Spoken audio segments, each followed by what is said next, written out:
I was wrong in doing what I did. No!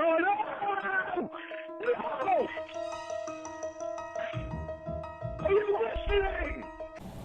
I ask myself, what would hell be like? And then I remind myself, I already know. And that would be living A, in Lorne's trailer, or B, being his prison cellmate. Sean here, and today we are going to be talking about what it would be like to be the cellmate of Mr. Penis. Now in prison, you can't even touch yourself. You can't even masturbate. So guys that have been in there 20 years, they found a way, right? But I want you to imagine what it would be like if Lorne tried it.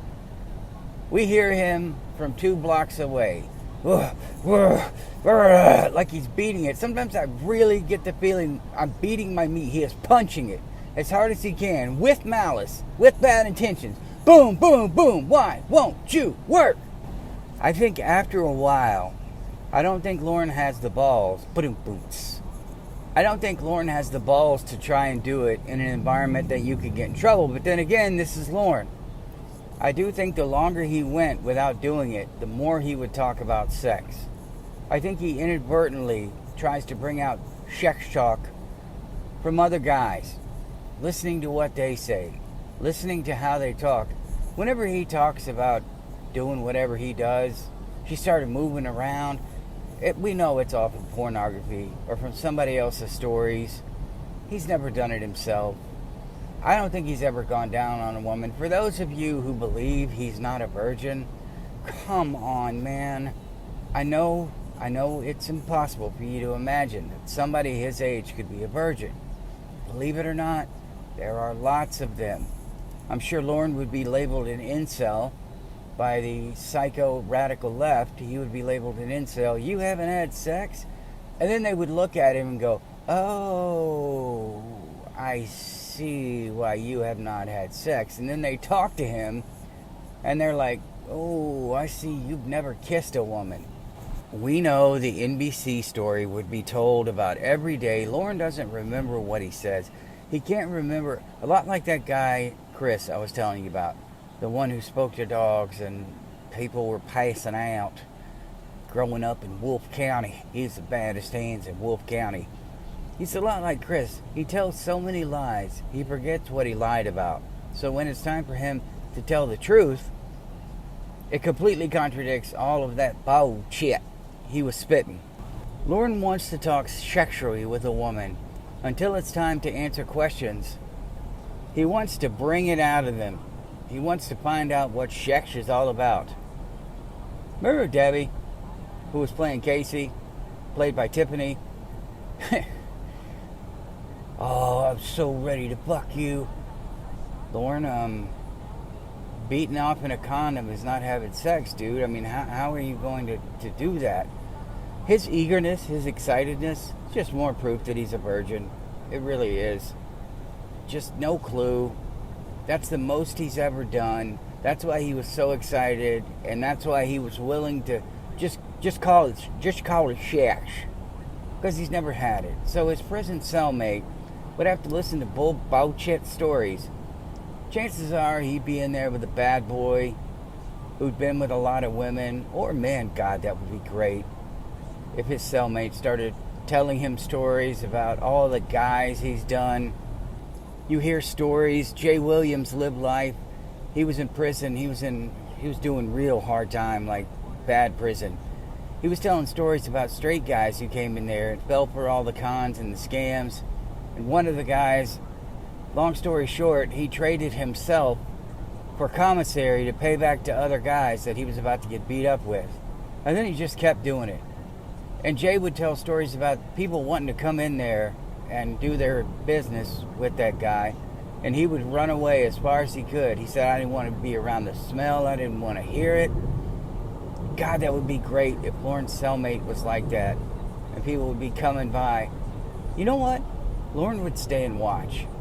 He would stay and watch. I want to know everything Ramona did with the doctor.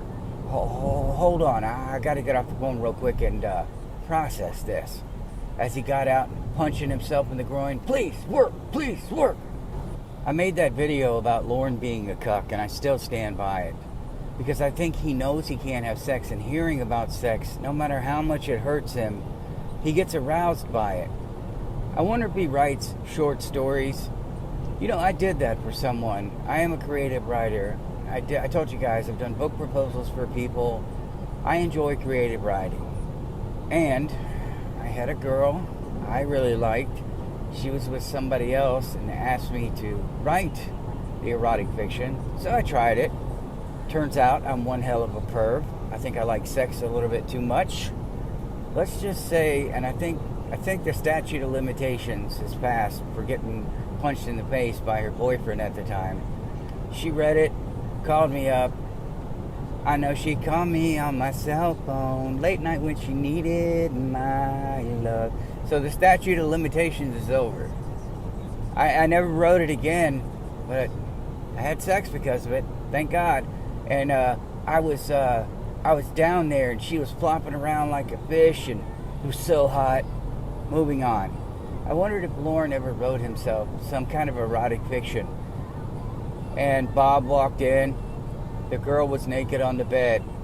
He walked over, pulled the sheets down, climbed in bed, stuck his penis into her vagina. Oh. After they were done, they smoked a cigarette, and the girl looked at him and said, "That was the best sex I've ever had." The end. Lorne Armstrong. I wondered if he ever did that. And honestly, I can see him offering to do something for his cellmates. Can you imagine this redneck moron wanting to do your legal paperwork, write anything legal up? Your Honor, I was down at the sting. And they was coming in. You could just hear it all, man. Just hear it all. Writing stuff for his cellmate. Hey, Billy, I got a new poem for you. There once was a guy named Lorne, whose only sex was watching porn. He got out of the bed and bumped his head and slept on the floor until morn. See, I just made that shit up at the top of my head, trying to make it as bad as possible, and guess what? It's still better than Lorne's nursery rhymes. I'm going to let you in on a little secret, Lorne. If Lorne was in prison, see, it was a lot like the Marine Corps. When it was time to go to bed, you shut the hell up. Or you were getting a flashlight chucked at you from across the squad bay or wherever you were at. Sleep was a commodity, man. It was a privilege, not a right. And there were plenty of times, especially in boot camp, we were up for 36 hours and I was hallucinating, thinking that the mascot for the Marine Corps was a dragon, a maroon dragon, and they were asking us personal questions, trying to see if we lied on our ASVAB, our entrance, when we were going in. But I can tell you, I was hallucinating because I didn't get sleep. And in prison, you have food and sleep and any other amenities that you have. Those are privileges, man. It's rough in there, I know. I told you I had a friend, Kirby, that was in there. He used to tell me stories about sleep was so important. At night, hey man, Lorne, hey man, I can sing if you want me to sing. Baby, come back and we doing it. Shut the fuck up. I'm just trying to sing. God. The next day, Lorne getting beat up. I still love when he was like, I was handling all of them. Anybody came at me, oh, trust me, I got endurance for days, baby. Lorne was in protective custody, crying. Now, I know how to, I can't, for some reason, I just can't get a hold of Lorne's reports. Because of my connections, because of my biological family, I can get information on just about anything. So I thought maybe I could get some information on Lorne's protective custody reports, but it hasn't been fruitful so far. But I wanted to see the reports that he filed, the complaints. The please don't beat me up complaints. Lorne is a coward, and we know that's why he was in there. But alas, I can't get a hold of them. I'm sure there are more resourceful people out there than I am. I know those aren't really public record, but if you know the right channels, you can get them, especially if you pose as media, you pose as an investigator, something. I'm pretty sure you can get your hands on them. And I bet there were a lot of chits that Bo chit. Not that kind of chit, but a lot of chits that he wrote up. He was probably the informant so that the guards would look out for him. Now, because he's Lorne and he is a crybaby, people knew that if they touched him, he would probably write them up. I could see how he would think that he was a badass because nobody wanted to touch him. Well, I think nobody cared about him. No way he had a lot of stuff in prison, so they wouldn't even bother to pick on him. They wouldn't walk in and take TVs and everything else like they do people. Lorne wouldn't be able to stop them. They would just come in, take his TV, take everything, and I think that's why he wrote. I honestly think that's why he wrote, because nobody's going to come in usually and take pen and paper.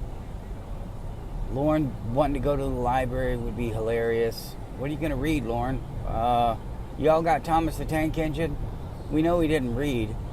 So a lot of his time was spent yapping people's ears off. But he didn't have anything to talk about. So it was the same stories over and over. I have a dear friend who almost every day we get on the same subject. And hand to God, swear to you, I put it on the Lord and just tells me the same stories over and over. But because he's my friend, it's okay. Lorne is not my friend. It wouldn't be anybody's friend. And I'd be finishing his story for him saying, look, man, I've heard all this. Go find something to do. I don't think Lorne would venture out of his cell very much. I think going and taking a shower, I mean, we know he loves to be in the shower, but yet he's still dirty, kind of like Christina Aguilera in that one video she had where she's in the shower. The joke was always, she's the only person in the world that can jump into a shower and actually come out dirtier. Lorne would not shut up about his mom, I'm sure. Now, if I'm in prison, the last thing I want to hear about is somebody's mom. I want to hear good tales. I would have quite a few tales to tell people because of the things I've done in my life and who I've been around and the experiences, enough to match them. So we would have some entertainment. Lorne, on the other hand, I honestly believe this guy, I don't think he had much to say after the first day. You know everything about me. What if he told his cellmate that? And you know everything about me. I held nothing back. And his cellmate's like, oh, okay, dude. We're best friends. I made that friend video. I think Lorne would be possessive of his cellmate. Jealous that his cellmate would rather go out and associate with people more like him. Then again, if Lorne was in protective custody, he was in there with snitches, narcs, ex-cops, targets, victims, other pedos, just sex offenders in general. So maybe they talked about their charges, and you'd hear the innocent, you know, oh, I didn't do anything. It's totally consensual, as all the murderers say. We had consensual sex. I love it when those people on forensic files, I've done that plenty of times. And then it comes out, well, you know, like twice I did whatever he said he did. But I think Lorne would be in that group and they'd be talking about consensual and how Lorne was talking about he thought it was true love. And they reason it out. Have you ever talked to one of these guys who got busted by decoys? I have. And they talk about, see, the love was real. It wasn't really a 13-year-old girl that was talking to me. It was an adult. So there was a real connection there. That's not fair. If they want to do, and this is a true statement. This is a true story. If they was to put a real 13 or whatever age it was girl behind there, that would have been different. Because see, then the real connection would have come with her and it proven it was consensual. They don't recognize their own predatory behavior. They just recognize that two people would be willing to do something. And I'm sure all of them say the same thing. We still hear stories, thank God, I love you, Blue Boy. We still hear stories on the bonus video last night about how Lorne he just lacks self-awareness, talking about other people not wanting to engage and lying about their polygraph and everything else. Lorne's never participated in any of those groups, like in Hancock, when they're like, Hancock, yep, pass. And then they have a breakthrough. Lorne would have a breakthrough if he thought it was going to make him a hero. Like in the movies, where he finally admits it after all these years. And, yeah, we got a breakthrough, people. Everybody's hugging him and cheering him. Then he'd walk right out. I only said that because I wanted them to cheer for me. I just wanted him off my back. At no point during his prison stay would he ever truly admit it. Truly admitting that in prison is a death sentence, unless you're in protective custody and you're crying on each other's shoulder. And I'm sure we know Lorne was getting angry, telling about the evils of NBC. We know that. So his cellmate was most likely listening to him ramble forever, talking about I was on NBC. I wish he was in Gen Pop. They were watching TV. To Catch a Predator came on, and there he was. Lorne Armstrong, because I told you, and you know this as well, a lot of you, they do a background check on you. These prisoners will go to the library, someone who has library privileges, or they will talk to somebody they know, and they will look up your charge. And if you lied about it, they're going to come out after you. So I'm sure Lorne was in protective custody, and I told you before, if I looked at this guy, the first thing I would say was, we have to put him in Gen Pop. You can't put him in Gen Pop. This guy's an idiot. He's going to get murdered. He can't watch what he says. He's going to try to be a tough guy, because in high school, 100% guaranteed that he used the teachers and the principal and his environment to talk a bunch of shit and try to get away with it, because he knew they were going to stop it. He'd talk a bunch of shit, go home to his house and hide in there with his mom. I beat the shit out of a football player when I was in 11th grade. He was in 10th grade. He was a big dude. I never liked him. He was always a bully. And you know I hate bullies. His mom came racing down. Now this is 10th and 11th grade. We were separated by 1 year in age. His mom comes running down and she's screaming and yelling at me. And she started saying, yeah, from the looks of it, he got the better. I had not a mark on me. He was crying when he went home. She was one of those moms who couldn't bear the thought of her son getting bested, because they were living through him with football. And I'm rambling again. I wondered if Lorne's mom would come out after all these people confronted him. You lucky Lorne would have whooped you, because I don't really know how Mama Gwen is. She's from Cornville, massive redneck probably. But moving on, I think he would be telling stories of how much of a badass he was. Nobody would believe it, but Lorne would keep going. You know how when you're talking sometimes, and it's happened to all of us, where someone's going, yeah, cool, okay, I'm acknowledging what you're saying. I don't really believe you, but it's okay, because I want you to tell the story. I understand you're passing time. I get it. And Lorne would mistake that for acceptance and validation and just keep telling these bullshit stories. Being his cellmate would mean incessant rambling from him. It would mean listening to how he was mistreated, stories of his mom, stories that he would be making up about making mud pies, pretending they were at a meat market. Oh boy, Cornville, Maine, baby. That's where the big boys play. But I think that's what would happen. Stories and singing and shut the fuck up, Lorne. We don't want to hear it anymore. You're terrible. You just need to hear my genius. Can I have one of your ramens? Can I borrow some money? Can I have one of your sodas? That guy. The leech. The liar. The loser. Lorne. Leech, liar, loser. Lorne. Anyway, that's my lengthy video for today. I love you guys. I'll see you in the next one.